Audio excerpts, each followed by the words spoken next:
You know what's funny? Most people think that big changes require big actions. They wait for the perfect moment. They wait until they feel ready. They wait until they have more time, more energy, more motivation. And while they're waiting, nothing happens. If you like this kind of conversation, subscribing helps more people find these ideas. But let's talk about something that might change how you see habits. Here's a simple question. What if I told you that 2 minutes could change your life? Sounds like an exaggeration, right? But stay with me for a moment. There's something called the 2-minute rule. It's very simple. When you want to start a new habit, you make it so small that it takes 2 minutes or less. Not 10 minutes. Not half an hour. 2 minutes. Let me give you an example. Sarah wanted to read more books. She loved the idea of reading, but every night she was too tired. She would think, I should read for an hour. And then she wouldn't read at all. An hour felt too big, too heavy. So she tried something different. She told herself, I'll read 1 page. That's it. 1 page takes about 2 minutes. Some nights, she read just that 1 page and stopped. Other nights, she kept going. But the rule was always the same. 1 page was enough. After 3 months, she had finished 4 books. Before that, she hadn't finished a single book in 2 years. Here's what happened. The problem was never about time. It was about starting. The human brain doesn't like big tasks. They feel overwhelming. But 2 minutes? Anyone can do 2 minutes. Think about that for a moment. What's something you've been wanting to do? Maybe you want to exercise. Maybe you want to write. Maybe you want to learn something new. Now ask yourself, what's the 2-minute version of that? Want to exercise? Put on your workout clothes. That's it. You don't have to actually exercise. Just put on the clothes. Most of the time, once you're wearing them, you'll do something. But even if you don't, you've built the habit of starting. Want to write? Write 3 sentences. Not 3 pages, 3 sentences. Some days you'll write more, some days you won't. But you've done what you said you would do. This is important. When you do the small thing, you keep a promise to yourself. And every time you keep a promise to yourself, something shifts inside you. You start to trust yourself more. You start to believe that you're the kind of person who follows through. Most people fail at habits because they start too big. They decide to run 5 miles when they haven't run in years. They decide to meditate for 30 minutes when they've never meditated before. And after a few days, they quit. Then they feel bad about quitting. They tell themselves they're lazy or weak, but they're not lazy. They just started with something too hard. Here's the truth. It's better to do 2 minutes every day than to do 2 hours once and then nothing for weeks. Consistency beats intensity. Always. Let me tell you about Marcus. He wanted to get stronger. He bought a gym membership. The first week he went every day. He worked out for 90 minutes each time. He felt great. He felt like a new person. The second week he was so sore he could barely move. He skipped a day, then another day. Then he stopped going completely. 6 months later, he was still paying for the membership but never using it. What if Marcus had started with 2 minutes? What if he had done just 5 push-ups every morning? It sounds too small to matter, but here's what would have happened. He would have done it every day. After a week, 5 push-ups would feel easy. So maybe he would do 6, then 7. After a month, maybe he would add another exercise. Small doesn't mean weak. Small means sustainable, and sustainable is what actually works. By the end of this conversation, you might see your goals differently. Not as these huge mountains you have to climb all at once, but as a path you walk 1 small step at a time. So here's something to try. Pick 1 habit, just 1. Now make it so small it feels almost ridiculous. That's how you know it's small enough. If it feels too easy, it's probably just right. The secret isn't in doing something big. The secret is in doing something small so many times that it becomes part of who you are. Next, we'll talk about something many people get wrong. The idea that you need a perfect morning routine to be successful. Spoiler, you don't. Let me ask you something. How many times have you read about someone's morning routine and felt bad about your own? They wake up at 5 in the morning, they meditate, they do yoga, they drink lemon water, they write in a journal, they read for an hour, all before most people even open their eyes. And you think, I should do that. So you set your alarm for 5. The alarm goes off, you hit snooze, you feel guilty, you try again the next day. Same thing happens. After a week, you give up, and you tell yourself you're just not a morning person. But here's what nobody tells you. Those perfect morning routines you read about, most of them aren't real, or they're real for that person, but they won't work for you. And that's okay. Let me tell you about James. He's a software developer. He read about a successful entrepreneur who wakes up at 4:30 every morning. This entrepreneur runs 10 miles, then works on his business for 3 hours before his regular job starts. James thought, if I want to be successful, I need to do that too. So he started waking up at 4:30. He hated it. Every morning felt like torture. He was tired all day. He couldn't focus at work. After 2 weeks, he was more stressed than before. The problem wasn't James. The problem was that he was trying to live someone else's life. Here's the truth about morning routines. They should fit your life, not the other way around. Some people really are morning people. Their brain works best early. They have energy when the sun comes up. If that's you, great. Use your mornings. But some people are night people. Their brain wakes up later. They do their best thinking after lunch or in the evening. If that's you, also great. Use your evenings. There's no rule that says success only happens in the morning. Think about that for a moment. When do you actually feel most awake? When does your brain work best? That's when you should do important things. Let me tell you what James did instead. He stopped trying to wake up at 4:30. He realized that his best time was actually around 9 at night. After dinner, after everything was calm, his mind was clear. So he started using that time. Every night at 9, he would work on his side project for 30 minutes. Just 30 minutes, not 3 hours. He wasn't tired. He wasn't forcing himself. It felt natural. 6 months later, his side project was doing well, better than it ever did when he was trying to work on it at 4:30 in the morning while half asleep. The lesson?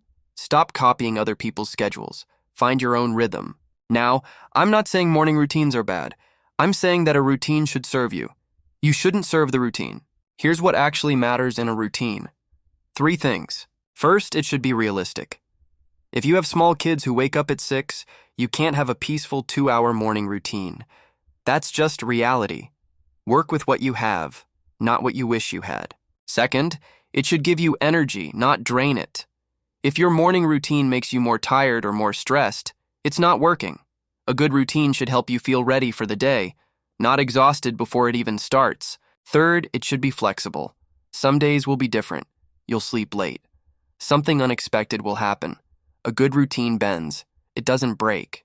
Let me tell you about Maria. She has 2 young children. She used to feel guilty because she couldn't have a calm morning. Her mornings were chaos. Kids everywhere. Breakfast spilling, everyone rushing. Then she changed how she thought about it. She stopped trying to have a perfect morning routine. Instead, she found 5 minutes. Just 5 minutes while her coffee was brewing. She would stand by the window and take 3 deep breaths. That's all. Some mornings she got interrupted. A kid would call for her. Something would spill. But most mornings she got her 5 minutes. And that was enough. Those 5 minutes helped her feel centered, ready, calm. She wasn't meditating for an hour. She wasn't doing yoga. She was just breathing by a window. But it worked for her life. That's what a good routine looks like. It fits into the cracks of your real life. It doesn't require you to become a different person. So here's something to think about. What's one small thing that makes you feel good? Not something you think you should do. Something that actually makes you feel better.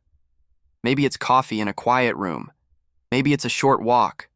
Maybe it's listening to a song you love. Now ask yourself, can you do that thing most days? Not every single day. Most days. If the answer is yes, that's your routine. You don't need anything more complicated than that. The people who stick with habits aren't the ones with the most impressive routines. They're the ones with the simplest routines. The ones that fit their actual life. Remember, you're not trying to impress anyone. You're trying to build something that lasts. And what lasts is always simple. Next, we'll talk about a trick that makes new habits much easier. It's called habit stacking. And once you understand it, you'll see opportunities everywhere. Here's something interesting about the human brain. It loves patterns. It loves doing things in the same order, at the same time, in the same way. This is why you always put on the same shoe first, or why you brush your teeth the same way every time. You don't think about these things, you just do them, they're automatic. And this automatic part of your brain, you can use it to build new habits. There's a simple trick called habit stacking. Here's how it works. You take something you already do every day, and you attach a new habit right after it. The old habit becomes a trigger for the new one. Let me show you what I mean. Tom wanted to stretch more. His back hurt from sitting at a desk all day. He knew stretching would help, but he always forgot to do it. He would think about it at random times during the day, but then he'd get distracted. So he tried something different. He already drank coffee every morning. He loved his morning coffee. He never forgot that. So he made a simple rule. After I pour my coffee, I will stretch for 2 minutes while it cools down. That's it. Pour coffee, then stretch. The coffee became the trigger. He didn't have to remember to stretch anymore. The coffee reminded him. After 2 weeks, it felt automatic. He would pour his coffee and his body would just start stretching. He didn't have to think about it. This works because you're not creating a new routine from nothing. You're adding to something that's already there. Something that already happens every day without effort. Think about that for a moment. What do you already do every single day? You wake up, you brush your teeth, you eat lunch, you come home, you get into bed. These are anchors. They're reliable. They always happen. Now you can attach new things to these anchors. Let me give you more examples. Maybe you want to drink more water.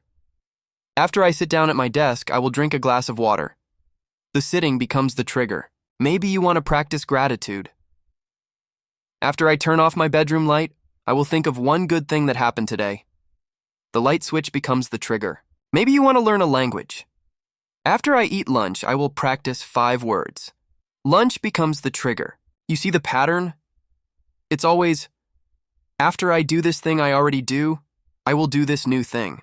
The magic is in the word after.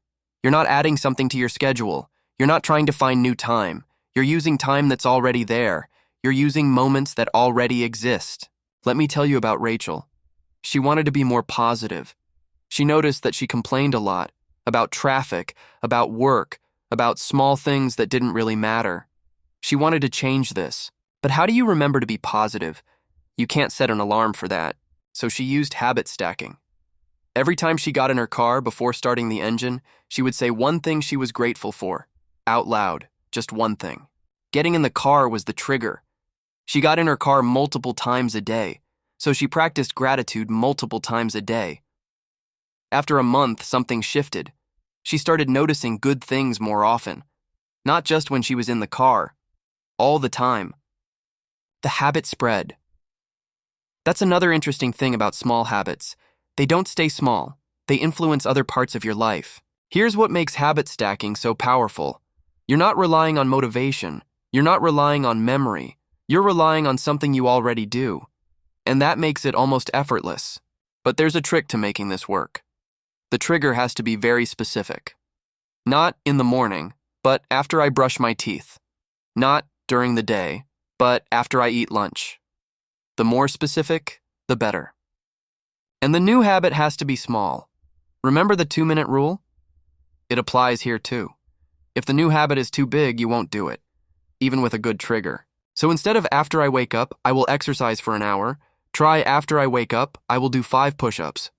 Small and specific. Let me tell you what doesn't work. David tried habit stacking. He decided, after I get home from work, I will study Spanish for an hour. Sounds good, right? But here's what happened. He would get home tired, hungry, stressed. The idea of studying for an hour felt impossible, so he wouldn't do it. After a week, he gave up. The habit was too big. And the trigger wasn't quite right. Getting home wasn't one moment. It was a process. He would walk in, put down his bag, check his phone, get a snack. By the time he thought about Spanish, the moment had passed. Here's what would have worked better. After I sit down on my couch, I will open my Spanish app and do 1 lesson. 1 lesson takes 5 minutes. That's doable even when tired. So here's something to try. Think about your day. What's one thing you do every single day without fail? Something so automatic you never forget it. Write it down. Now think about one small habit you want to build. Just one. Make it tiny, 2 minutes or less. Now connect them.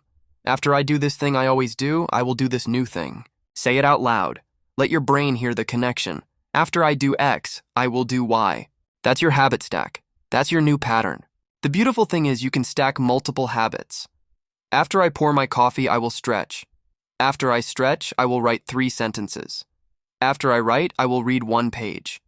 One thing leads to another, like dominoes falling. But start with just one stack. Build it strong, make it automatic, then you can add more. Remember, you're not trying to rebuild your entire life. You're just connecting new habits to old ones. You're making the brain's love of patterns work for you instead of against you. Next, we'll talk about something that's even more powerful than willpower. Your environment. The space around you can make good habits easy and bad habits hard. Let's explore how. Let me tell you a story about a simple bowl. Anna wanted to eat healthier. She tried everything. She made plans. She set goals. She told herself she would stop snacking on cookies. Every morning she felt determined. Every afternoon she ate the cookies anyway. Then she tried something different. She moved the cookie jar. Before, it sat on the counter right next to where she worked. Now she put it in the pantry, on a high shelf, behind other things. She didn't stop buying cookies. She didn't promise herself she wouldn't eat them. She just made them harder to reach. At the same time, she bought a bowl. A nice bowl. She filled it with apples and put it exactly where the cookies used to be, right on the counter. Easy to see, easy to grab. 1 month later, she was eating more fruit and fewer cookies, not because her willpower got stronger, because she changed her environment. Here's something most people don't understand. Your environment is stronger than your willpower, much stronger. Think about that for a moment. Every choice you make is influenced by what's around you, what you see, what's easy to reach, what's hidden away. If your phone is on your desk, you'll check it. If it's in another room, you probably won't. Not because you care less about your phone, because reaching for it requires more effort. This seems so simple, but it changes everything. Let me tell you about Mike. He wanted to read more and watch less television. Every night he would sit on the couch and turn on the TV. He told himself he'd just watch one show. 3 hours later, he was still there. He felt guilty. He felt like he had no self-control. But the problem wasn't self-control. The problem was the setup. The TV was right in front of the couch. The remote was on the coffee table.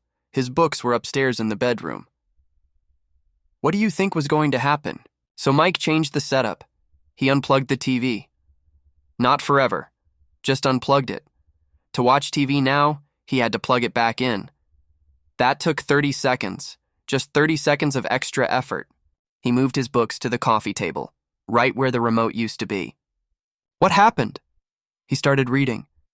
Not every night, but most nights.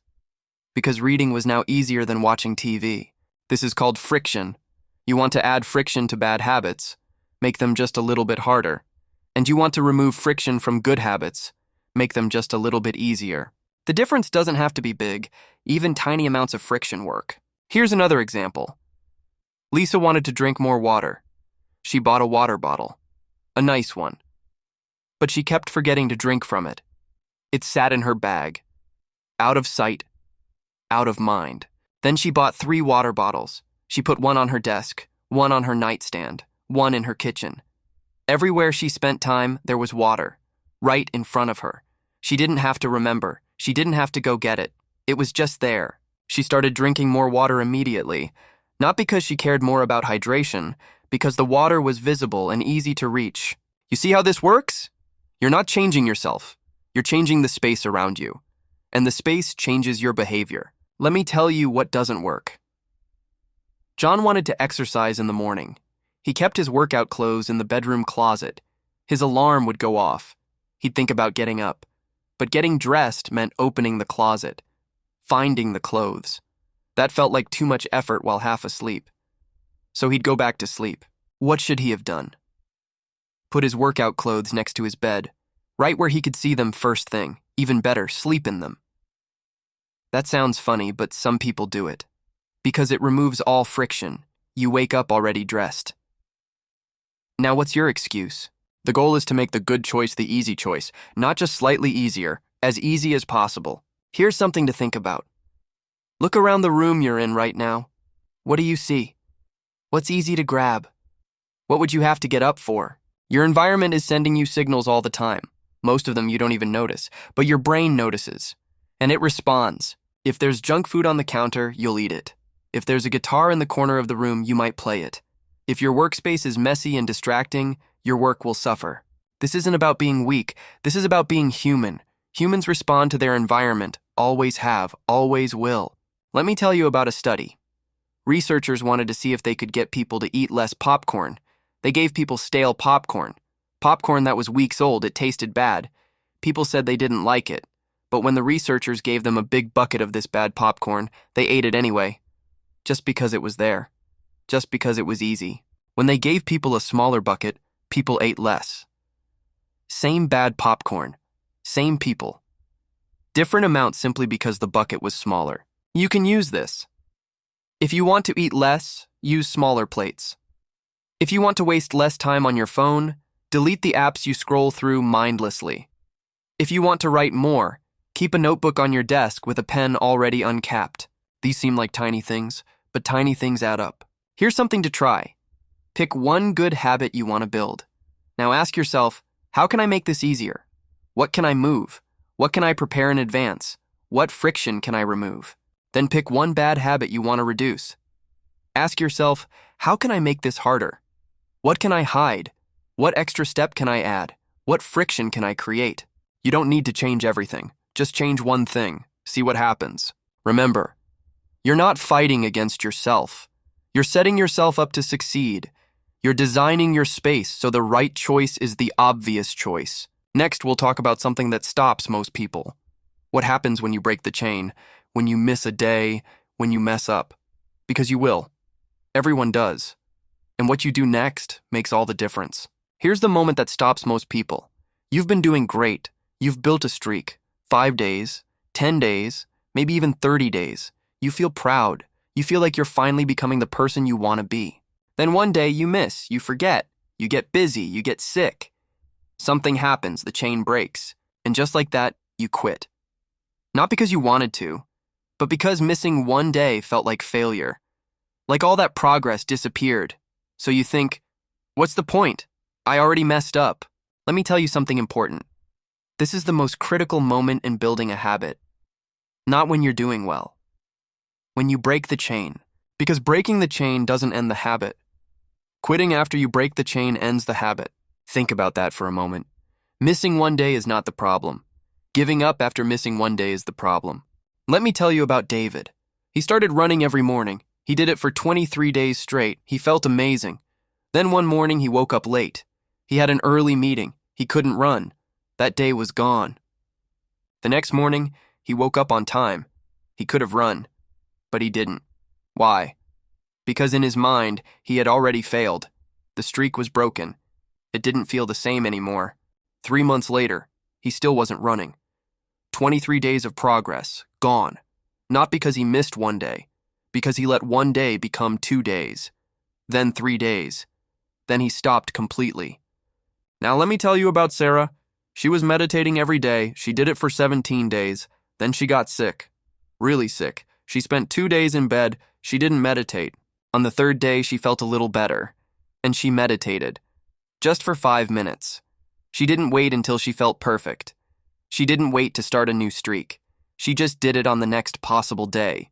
2 years later, she's still meditating. Not every single day, but most days. Because she learned something important. The goal isn't perfection. The goal is to keep going. Here's a rule that changes everything. Never miss twice. Missing once is life. Missing twice is a choice. Missing twice is the start of a new habit. The habit of not doing the thing. So when you miss, and you will miss, don't focus on the miss. Focus on the next one. Get back as fast as possible. Let me give you an example. You're trying to write every day. Monday you write. Tuesday you write. Wednesday you forget. You get home late. You're exhausted. You don't write. What do you do Thursday? You write. Even if it's just one sentence. Even if it's bad. You write. Because Thursday is what matters now. Not Wednesday. This seems obvious. But most people don't do it. Most people waste Thursday feeling bad about Wednesday. They think about the broken streak. They tell themselves they'll start fresh on Monday. They'll begin a new streak then. But Monday is 4 days away. By Monday, the habit is gone. The momentum is lost. Here's another important thing. When you do miss, don't try to make up for it. Don't do double the next day. Just do the normal amount. Tom was doing 20 push-ups every morning. One morning, he slept through his alarm. He missed. The next day, he thought, I'll do 40 push-ups to make up for yesterday. So he tried. He got to 30 and his arms were shaking. He barely finished. It hurt. It wasn't fun. The next day, he didn't want to do push-ups at all. His arms were sore. The habit started to feel like punishment. What should he have done? Just 20, the normal amount. Consistency matters more than compensation. Think about it like this. If you're walking somewhere and you trip, you don't go back to the start. You just keep walking from where you fell. That's all you need to do with habits. Let me tell you about Elena. She wanted to practice guitar. She practiced for 40 days straight. Then she went on vacation. A week with no guitar. When she came back, she felt like she had lost all her progress. She didn't want to practice. It felt like starting over, but she made herself pick up the guitar, just for 5 minutes. It felt rusty. It didn't sound good, but she did it. The next day, another 5 minutes. By the third day, it felt normal again. The skill didn't disappear. The habit just needed to wake up again. Here's what you need to understand. A habit isn't fragile. It doesn't shatter the moment you miss a day. It's more flexible than that. You can bend it. You just can't ignore it for too long. So here's something to remember. When you miss, be kind to yourself. Don't waste energy feeling guilty. Guilt doesn't help. Action helps. Just ask yourself one question. What's the smallest thing I can do today to keep this habit alive? Maybe it's smaller than usual. That's fine. You're not trying to be perfect. You're trying to not disappear. Let me tell you what successful people do differently. They don't have perfect streaks. They just have short gaps. They miss a day, then they're back.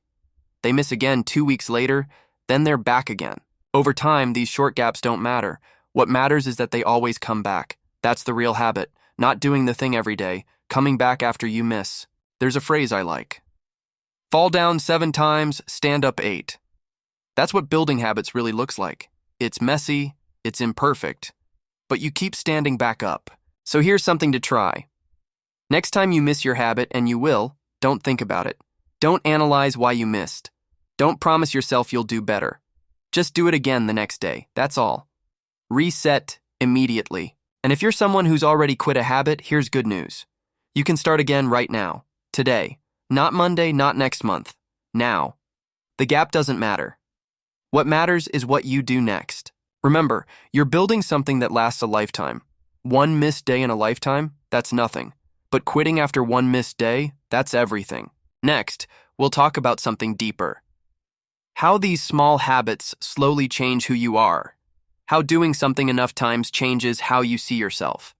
This is where the real transformation happens. Here's something interesting. Every action you take is a vote for the kind of person you are. You go to the gym once. That's one vote for being a healthy person. You write one page. That's one vote for being a writer. You clean your desk. That's one vote for being organized. One vote doesn't decide an election, but many votes do. Think about that for a moment. You're not trying to do something. You're trying to become someone. And you become that person one small action at a time. Let me tell you about Chris. He wanted to be a runner, so he started running. But every time someone asked him about it, he would say, "Oh, I'm trying to run more," or "I'm working on getting into running." He never said, "I'm a runner." Why? Because in his mind, runners were fast. Runners ran marathons. Runners had been doing it for years. He had only been running for 3 weeks. He didn't feel like he deserved to call himself a runner. But here's the thing. If you run, you're a runner. It doesn't matter how fast. It doesn't matter how far. The identity comes from the action, not the other way around. One day, Chris changed how he talked about it. Someone asked, "Do you exercise?" He said, "Yes, I'm a runner." It felt strange to say, almost like lying, but he said it anyway. Something shifted when he said those words. Now he had to act like a runner. Runners run. So he kept running. Not because he was forcing himself, because that's what runners do. And he was a runner. 6 months later, it wasn't strange anymore, it was just true. This is how identity works. You don't need to believe it first. You act first. The belief follows. Let me give you another example. Maria wanted to be more creative. She kept saying, "I wish I was creative," or "I'm not a creative person." Every time she said that, she was voting for that identity. I'm not creative, I'm not creative, I'm not creative. The votes were adding up. Then she started drawing. Just doodling for 5 minutes a day. Nothing fancy. Just simple drawings. After 2 weeks, someone asked her what she did for fun. She almost said, "Nothing really." But then she stopped, and she said, "I draw." Just 2 words, "I draw." The other person said, "Oh, you're an artist." Maria laughed. She wasn't an artist, she just drew stick figures. But the word stuck with her. Artist. What if she was? She kept drawing, and slowly the identity became real. Now when she sees a blank piece of paper, she doesn't think, "I can't do this." She thinks, "I'm someone who draws. Let's see what happens." The actions created the identity, not the other way around. Here's why this matters. Most people try to change by changing their goals. I want to lose 20 pounds. I want to write a book. I want to learn Spanish. But goals are about results. Identity is about who you are. And who you are is much stronger than what you want. Think about it like this. 2 people are offered a cigarette. The first person says, "No thanks, I'm trying to quit." The second person says, "No thanks, I'm not a smoker." Both people said no. But the second person's answer is stronger. They're not resisting, they're not fighting. They're just being themselves. And themselves is a non-smoker. This works for good habits too. Someone offers you dessert. You could say, "I shouldn't, I'm trying to eat healthy." Or you could say, "No thanks, I don't eat sugar." One is a struggle. One is an identity. Let me tell you about Kevin. He struggled with being on time. He was always late. To work, to meetings, to everything. He would apologize. He would feel bad. But he kept being late. One day, someone called him unreliable. That hurt. Because he didn't want to be unreliable. But his actions were voting for that identity. Late, late, late. The votes were clear, so he decided to change the identity. Not the behavior first, the identity. He started saying, "I'm someone who shows up on time," even when it wasn't true yet, even when he was still late sometimes. But then he asked himself, what would someone who shows up on time do right now? That person would leave earlier. That person would set an alarm. That person would prepare the night before. So he did those things. Not because he wanted to be on time, because he was someone who shows up on time. And that's what that kind of person does. 3 months later, people stopped commenting on him being late, because he wasn't late anymore. The identity had become real. Here's the beautiful thing about this. You don't need to make huge changes. You just need to make choices that match the identity you want. Every time you make that choice, you cast a vote. Do it enough times and the votes add up.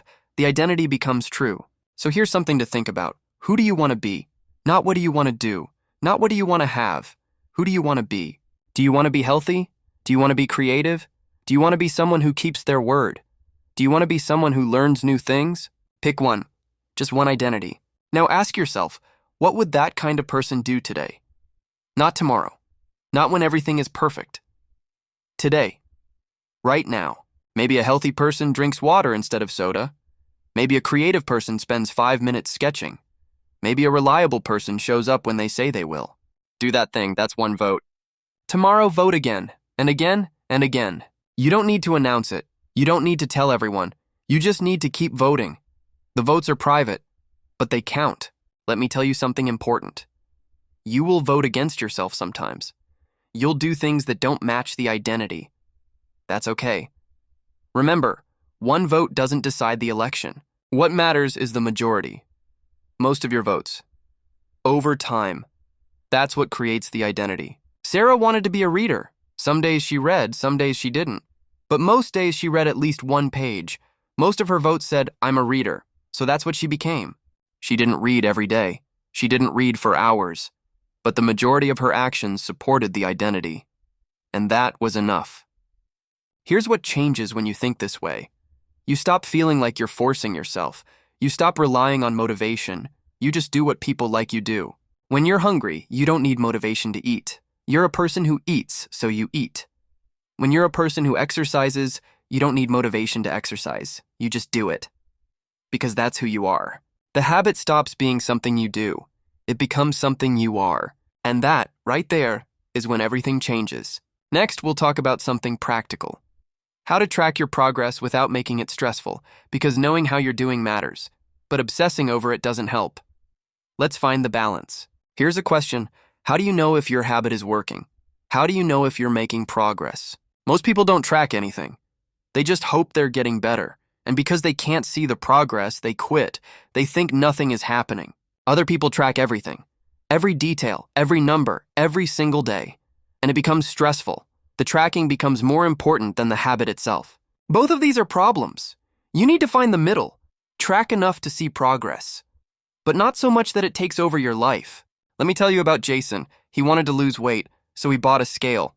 A fancy one. It measured everything. Weight, body fat, muscle mass, water weight. It connected to his phone. It made charts and graphs. He weighed himself every morning, sometimes twice a day. If the number went down, he felt great. If it went up even a little, his whole day felt ruined. The scale controlled his mood. He stopped enjoying his workouts. He stopped enjoying healthy food. Everything became about the number. After 2 months, he gave up completely. He was exhausted. The problem wasn't tracking. The problem was tracking too much, the wrong things, too often. Now let me tell you about Linda. She also wanted to lose weight. But she didn't own a scale. She just tried to eat better. She exercised sometimes. She felt like she was doing okay, but she wasn't sure. After 3 months, she looked in the mirror. She couldn't tell if anything had changed. She didn't know if her efforts were working, so she stopped trying. What's the point if you can't see results? She needed some way to track, just not the way Jason did. Here's what works. Track the behavior, not just the result. Think about that for a moment. You can't always control the result, but you can control the behavior. Jason couldn't control exactly how much weight he lost each day. Too many factors: water, food timing, sleep, stress. The number jumped around. But he could control whether he exercised, whether he ate vegetables, whether he drank water. If he had tracked those things instead, he would have seen progress every single day, not with weight, with actions. Let me show you what simple tracking looks like. Get a calendar, a paper one, put it somewhere you'll see it every day. Every time you do your habit, put an X on that day. That's it. This is called the chain method. Your job is to not break the chain. Keep the X's going. Michael wanted to write every day. He put a calendar on his wall. Every day he wrote even just one sentence, he put an X. After a week, he had 7 X's in a row. He didn't want to break that chain. So he wrote on day 8, then day 9. After a month, he had a long chain of X's. It felt good to look at. It was proof. Proof that he was doing the thing. Proof that he was becoming a writer. Some days his writing was great. Some days it was terrible. But the X looked the same either way, because the X was for showing up, not for being perfect. This is important. Track the action, not the quality. You exercised? X. Doesn't matter if it was your best workout or your worst, you showed up. That's what counts. You practiced guitar? X. Doesn't matter if you sounded good, you practiced. That gets an X. This keeps tracking simple. It keeps it from becoming stressful. You're not judging yourself. You're just marking days. Let me tell you about Sophie. She was learning French. She tried tracking how many words she learned each day, how many she remembered, her scores on practice tests. It was too much, too many numbers, too complicated. So she simplified. Every day she practiced French for at least 5 minutes. She put a sticker on her calendar, a little star sticker, that's all. Some days she practiced for 5 minutes. Some days she practiced for an hour. Same sticker. The sticker meant she kept her promise to herself. After 6 months, her calendar was full of stars. She could see her consistency. She could see the days she missed. But mostly, she could see all the days she showed up. That visual reminder was powerful, more powerful than any app or spreadsheet. Here's another way to track. The paperclip method. Get 2 jars. Fill 1 jar with paper clips. Every time you do your habit, move 1 paperclip to the empty jar. Start with a small number, maybe 20 paper clips. Your goal is to empty the first jar. Move all 20 paper clips to the second jar. This works because you can see your progress. The first jar gets emptier, the second jar gets fuller. It's satisfying. It's visual. It's simple. Robert wanted to do 100 push-ups, not all at once, just 100 total over time. He put 100 paper clips in a jar. Every time he did 10 push-ups, he moved 1 clip. When he looked at the jars, he could see exactly how much he'd done and how much was left. It kept him motivated. Every clip he moved felt like a small win. Now here's something important. Don't track too many habits at once. Pick 1, maybe 2. That's it. If you try to track 5 habits, you'll spend all your time tracking and no time doing. The tracking becomes a chore. And chores don't last. Remember, tracking is a tool. It serves you. You don't serve it. Here's what to track and what not to track. Track the behavior. Don't track the outcome. Track how often you run. Don't track how fast. Track how many days you write. Don't track how good the writing is. Track consistency. Don't track perfection. Let me tell you what happened with Amanda. She was tracking her meditation. She wrote down how long she meditated, how focused she felt, how peaceful she was afterward. It took longer to track than to actually meditate. She simplified it. Now she just asks herself one question at the end of each day. Did I meditate today? Yes or no? That's all. She keeps a simple list on her phone, a list of yeses and nos.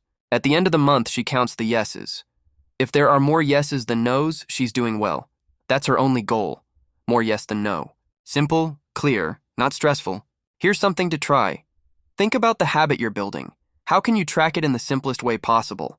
No apps, no spreadsheets, just something visual and easy. A calendar with X's, a jar with paper clips, a simple list. Pick one method. Try it for a month. And remember this. The point of tracking is not to judge yourself. It's to see the truth. Some weeks will be better than others. That's normal. That's life. The tracking just helps you notice patterns. Maybe you always miss on Tuesdays. Maybe weekends are hard for you. Once you see the pattern, you can plan for it. But don't let the tracking stress you out. If you miss a day, you just have a blank space on the calendar. That's okay. Fill in tomorrow's space. Keep going. The chain will break sometimes. The jar will stop filling for a few days. That's not failure. That's being human. What matters is that you keep tracking. Keep showing up. Keep trying. Because every X, every paperclip, every yes is proof. Proof that you're changing. Proof that you're becoming someone different. One small action at a time. Next, we'll talk about the final piece. Why results take time, why tiny improvements multiply, and why patience is the most important skill of all. Let's talk about the compound effect. Let me tell you something that sounds discouraging at first.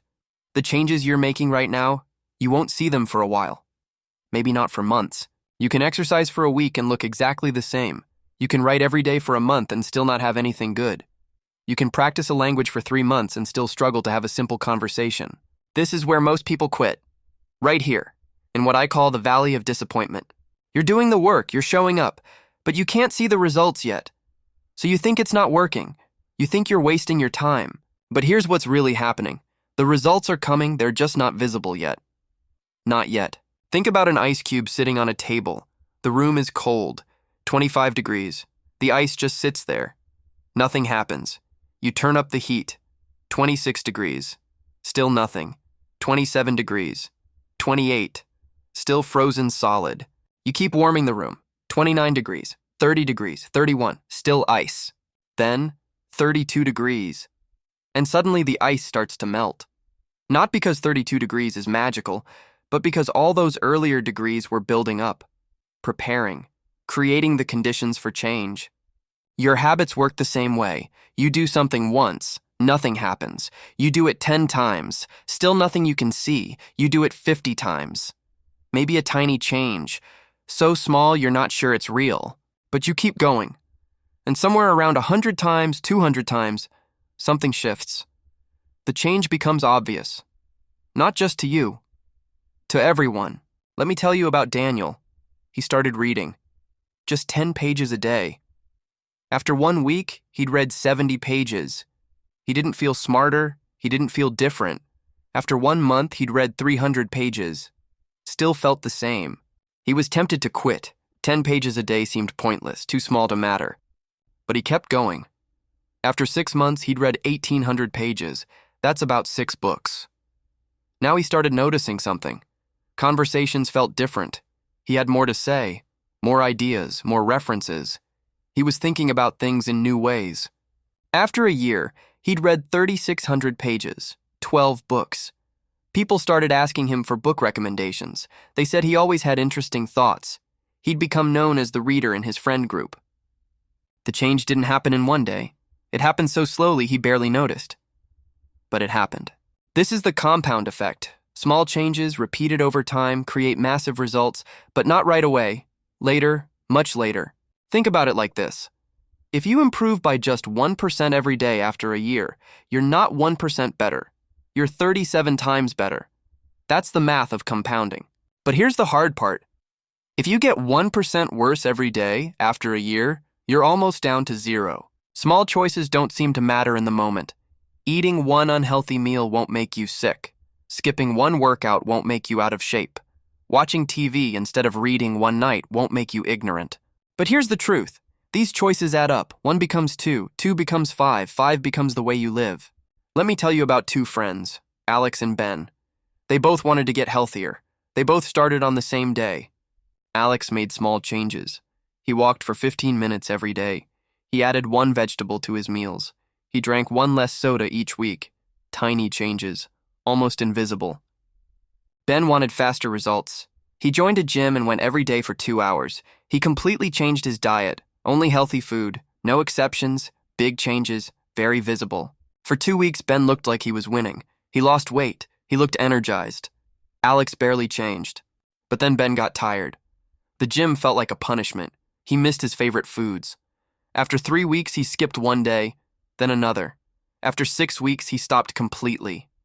All that progress? Gone. Alex kept walking, kept eating his vegetables. After 6 weeks, he didn't look that different, but he felt fine. The habit was easy, not stressful. After 6 months, people started noticing. He'd lost weight, he looked healthier, he felt stronger. A year later, Alex was still walking, still eating well. He'd transformed his health, not with one big dramatic change, with hundreds of tiny ones. Ben had tried 3 more times to get healthy, each time with big dramatic plans, each time he quit within a month. The difference? Alex understood that small and sustainable beats big and temporary, every time. Here's something important to understand. Results are delayed, but habits are not. The habit starts working on day 1. You just can't see it yet.